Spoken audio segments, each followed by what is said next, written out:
بسم الله الرحمن الرحيم. اللهم صل على محمد وآل محمد. نتكلم اليوم عن الصوت والضوء، وهما أحد أشكال الطاقة اللي تكلمنا عنها في الحصص الماضية.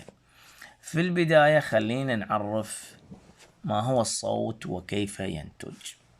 الصوت ناتج عن اهتزاز الأجسام. نلاحظ مثلا تجربة، لو مسكنا مسطرة وحطيناها على طرف طاولة ونزلنا المسطرة إلى أسفل وتركناها بشكل سريع، راح أثناء ارتدادها راح تصدر لنا صوت. هذا الصوت ناتج عن اهتزاز المسطرة. إذن تنتج الأصوات عن طريق اهتزاز الأجسام، والاهتزاز تحرك الجسم إلى أعلى وإلى أسفل. هذا له مصطلح خاص يسمى بالتذبذب.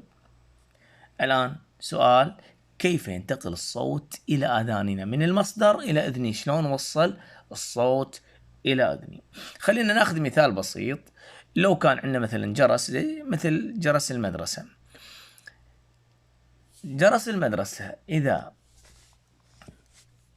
اهتز راح يصدر صوت. زين، هذا الجرس بما أنه قاعد يتحرك اهتزاز، راح يحرك جزيئات الهواء الموجودة جنبه، راح يسبب أن جزيئات تتقارب وثم تتباعد، تتقارب وتتباعد حتى يصل الصوت إلى أذني. بمعنى راح تكون مناطق في الهواء فيها جزيئات كثيرة لأنها متقاربة، راح نسميها منطقة تضاغطات، مثل ما احنا شايفين اللون الأصفر الداكن شوي.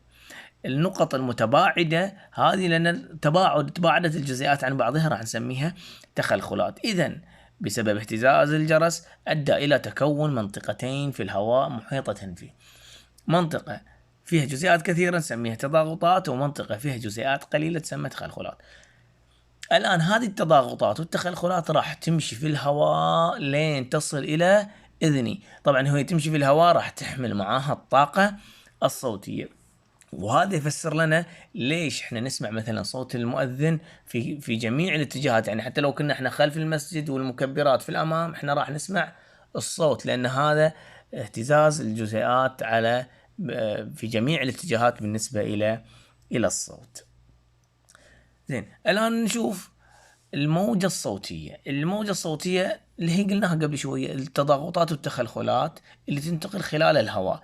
إذن الموجة الصوتية هي عبارة عن سلسلة التضاغطات والتخلخلات المنتقلة خلال مادة ما.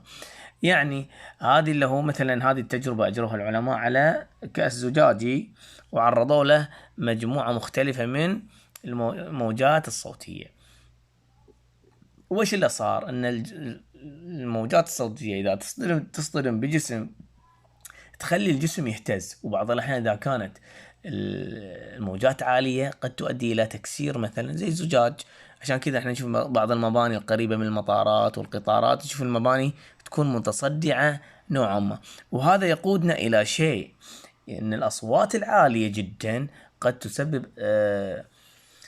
تلف للأذن، أو مع مرور الوقت يؤدي إلى ضمور العصب البصري وإصابات في الأذن وقلة السمع. وهذا طبعا يقودنا أيضا إلى تقليل من استعمال سماعات الأذن ورفع الصوت بشكل عالي، لأن هذا مع الوقت يؤدي إلى ضعف السمع لا قدر الله. شكرا لكم، دمتم في رعاية الله.